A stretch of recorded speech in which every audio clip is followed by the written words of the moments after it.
Hello friends, સ્વાગત છે તમારું મારી ચેનલ વિધિ રેસીપીમાં। તો આજે આપણે બનાવશું મેથીના થેપલા, નવી રીત સાથે આપણે બનાવીશું।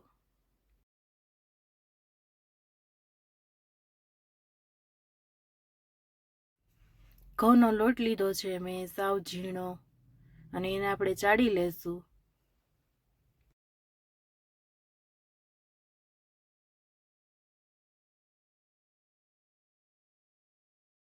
ઘઉંનો લોટ સરસ ચડાઈ ગયો છે, તો હવે આપણે 2 ચમચી જેટલો ચણાનો લોટ લઈશું। ચણાનો લોટ આપણે નાખશું તો આપણા થેપલાનો બહુ સરસ ટેસ્ટ આવશે। તો મેં 2 ચમચી ચણાનો લોટ લીધો છે, અને એને પણ આપણે ચાળી લેવાનો છે।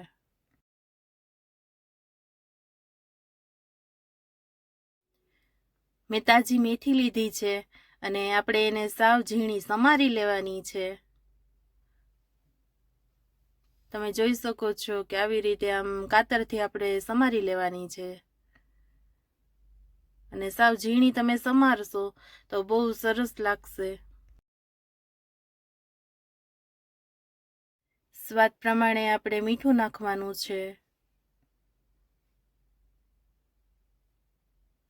અને મેં અહીંયા લસણવાળી ચટણી લીધી છે। કોરી ચટણી નથી નાખવાની, લસણવાળી નાખશો તો ટેસ્ટમાં સરસ લાગશે।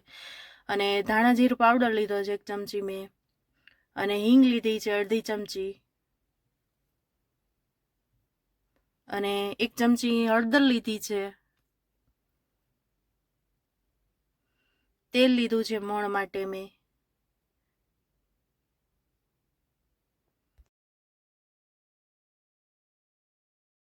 બધો જ મસાલો આપણે સરખો મિક્સ કરી લેવાનો છે લોટમાં, અને સરખો મિક્સ કરી લઈએ ત્યાર પછી આપણે થોડું થોડું પાણી લેતું જવાનું છે, ને લોટ અસલ કઠણ બાંધવાનો છે।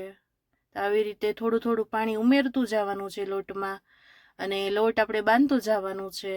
અને આ લોટ આપણે કઠણ બાંધવાનો છે, પોચો નથી બાંધવાનો, નહીંતર આપણા થેપલા સરખા નહીં વણાય, એટલે આપણે કઠણ લોટ બાંધવાનો છે।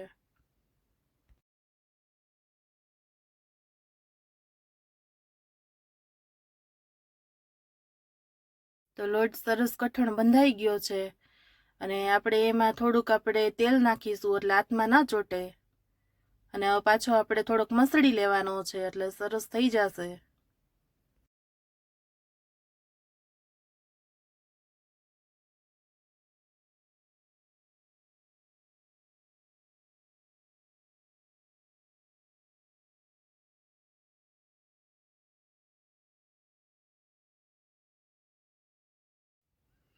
તમે જોઈ શકો છો કે નાનો એવો લુઓ લઈને આપણે પહેલાં આવી રીતે રોટલી વણી લેવાની છે, પછી થોડું તેલ લગાવી અને કોરો લોટ લીધો છે એ થોડોક આપણે નાખશું, અને ત્યાર પછી આપણે ગોળ એવો લુઓ બનાવી લેવાનો છે, અને આપણે કોરા લોટમાં બોળી લેવાનો છે લુઓ, અને ત્યાર પછી આપણે વણી લેવાની છે રોટલી।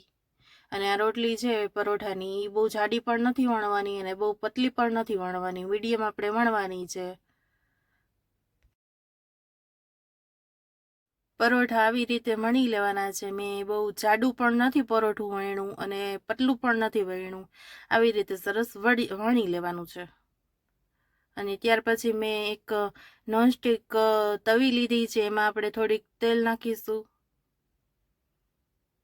તળવા માટે, અને હવે આપણે થેપલું મૂકી દઈશું, અને આવી રીતે આમ સરસ ફેરવતું રહેવાનું છે એટલે સરસ આજુબાજુ તેલ લાગી જાય। આવી રીતે સરસ તળી લેવાનું છે, અને સાવ ધીમા ગેસે આપણે તળવાનું છે, અને આપણી મેથી પણ સરસ ચડી જશે અને સરસ ડિઝાઇન ગોલ્ડન બ્રાઉન પડશે, એટલે ધીમે તાપે જ આપણે ચોળવવાનું છે। મેથીનું થેપલું તૈયાર થઈ ગયું છે। તો તમને જો આ વિડીયો પસંદ આવ્યો હોય તો લાઈક કરો, શેર કરો ને સબસ્ક્રાઈબ કરજો।